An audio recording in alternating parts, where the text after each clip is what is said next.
Hello बच्चों, welcome to Sunil academy. तो हमने कोऑर्डिनेटर जो चैप्टर था वो कंप्लीट कर दिया था, लेकिन बेटा इतने से ही बात नहीं बनती। जो कोऑर्डिनेटर की एग्जांपल्स हैं वो बड़ी इंपॉर्टेंट है और उनमें से जो सबसे इंपॉर्टेंट है वो आज अब करेंगे। तो चलिए बेटा स्टार्ट करते हैं आज की वीडियो। ये एग्जाम्पल बेटा तैयार करके रख लेना, एग्जाम में पूछी जा सकती है। तो क्वेश्चन इस तरह से है कि एंगल्स के जो बाइसेक्टर हैं, A angle, B angle, C angle और डी एंगल, इनके जो बाइसेक्टर हैं वो आपके सामने एक फोर साइडेड फिगर मतलब क्वाड्रिलेटरल बना रहे हैं जिसका नाम है पी क्यू आर एस।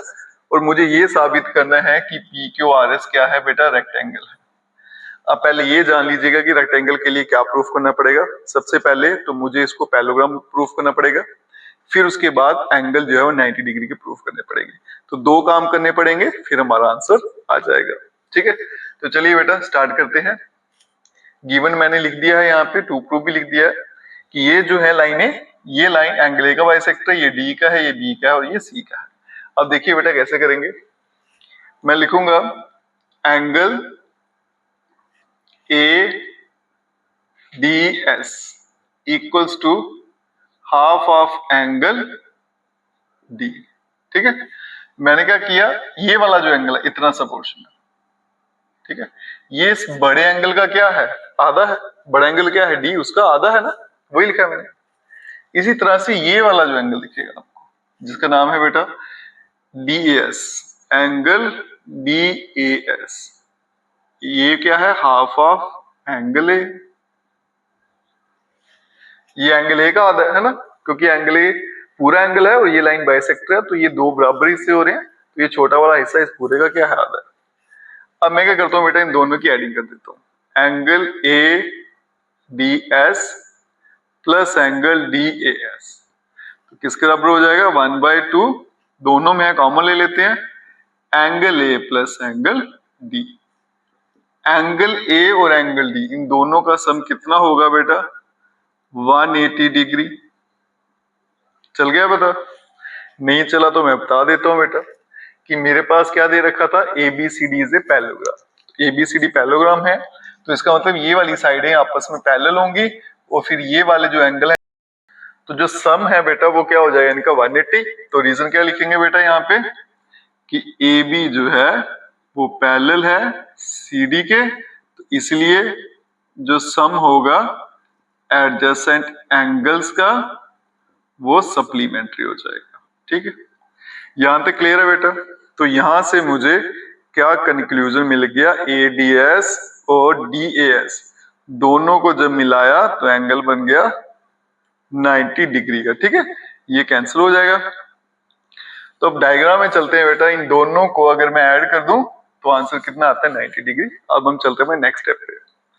वहां पे क्या करेंगे, मैं ट्राइंगल ले लेता हूं बेटा, इन ट्राइंगल ASD, ये वाले ट्राइंगल। ठीक है, तो ट्राइंगल की प्रॉपर्टी क्या है, तीनों एंगल प्लस कर दो तो आंसर हमेशा क्या रहेगा, 180। तो वही लिखेंगे, angle BAS plus angle ADS plus angle ASD equals to 180 degree. क्यों, angle sum property of triangle. ठीक है जी। अब देखो DAS और ADS, यहां देखो बेटा दोनों का सम कितना, 90। तो इन दोनों को मैं हटा दूंगा और लिख दूंगा कितना, 90 plus angle ASD equals to 180। और एंगल ASD जो है वो हो जाएगा बेटा 180 माइनस 90, तो एंगल ASD जो है वो हो जाएगा 90 डिग्री। ठीक है जी, तो कहने का मतलब ये जो एंगल है दिस इज 90 डिग्री। मैं यहां तक पहुंच गया। अब आगे देखिएगा बेटा, अगर ये 90 है तो मैं इस एंगल को भी 90 लिखने वाला हूं। चल गया बता? नहीं चला तो देखिए बेटा क्यों लिखा। कुछ भी बेटा बिना रीजन के नहीं लिखूंगा मैं, जो मैथमेटिकली प्रूव्ड चीजें हैं उन्हीं के अकॉर्डिंगली लिखूंगा। यहाँ पे दो लाइनें कट कर रही है, मतलब क्रॉस बन रहा है। जब भी क्रॉस बने तो अपोजिट एंगल जो होते हैं वो इक्वल होते हैं। क्यों, vertical opposite angle class 9th lines and angle में पढ़ा था। तो मैं लिखूंगा बेटा angle ASD equals to angle PSR equals to 90 degree. क्यों? Vertically opposite angles. ठीक है जी, ये काम भी हो गया। अब ये 90 है। सिमिलरली, क्योंकि मुझे सेम प्रोसीजर फॉलो करना है तो सिमिलरली लिखूंगा, बार बार प्रूफ नहीं करूंगा। इसी तरह से मैं बता सकता हूं कि ये भी 90 है। ठीक है जी, ये भी 90 है और ये भी 90 है। तो नेक्स्ट टाइम ये लिखेंगे बेटा, similarly we can prove that angle जो है मेरा P equals to angle Q equals to angle R equals to angle S, ये सारे हो जाएंगे 90 डिग्री के। ठीक है जी। और बच्चे क्या करते हैं, यहीं तक लिख के क्वेश्चन छोड़ देते हैं।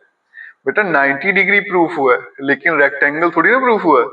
90 डिग्री सिर्फ 90 डिग्री होने से एंगल वो रेक्टेंगल नहीं बनता, उसको पहले पैरेललोग्राम भी बनाना पड़ता है। ठीक है, अब मैं इसको पैरेललोग्राम बनाऊंगा, कैसे बनाऊंगा वो भी देखिए, बड़ा आसान सा काम है। अब देखो बेटा, सिंस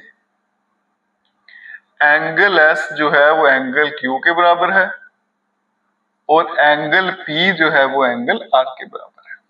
अब कोई बच्चा बोलेगा सर S जो है वो R के बराबर भी है। बिल्कुल है बेटा, लेकिन जो मुझे चाहिए वही लिख रहा हूं। ये भी ठीक है, ये भी गलत नहीं है। अगर ऐसा हो गया तो मैं लिखूंगा कि मेरा PQRS जो है इज ए पैरेललोग्राम। अगर ऐसा हो जाए तो मैं लिख सकता हूं कि PQRS जो है वो पैरेललोग्राम है। अब क्यों है वो भी जानिए। जब भी अपोजिट एंगल बराबर हो जाए किसी भी क्वाड्रिलेटरल के तो वो पैरेललोग्राम बन जाती है। ये प्रॉपर्टी है पैरेललोग्राम की। ठीक है बेटा, अब PQRS पैरेललोग्राम भी बन गया और इसके एंगल भी कितने डिग्री के हैं, 90 डिग्री के। Therefore PQRS is a rectangle. अब मैं लिख सकता हूं कि ये फिगर जो है ये रेक्टेंगल है, हेंस प्रूव्ड। ठीक है, और इसी के साथ ये क्वेश्चन यही खत्म होता है। इंपॉर्टेंट क्वेश्चन है बेटा, प्रिपेयर कर लेना एग्जाम के लिए। बाकी वीडियो को खूब सारा शेयर करिएगा और चैनल को लाइक सब्सक्राइब शेयर कमेंट जरूर करें। Best of luck.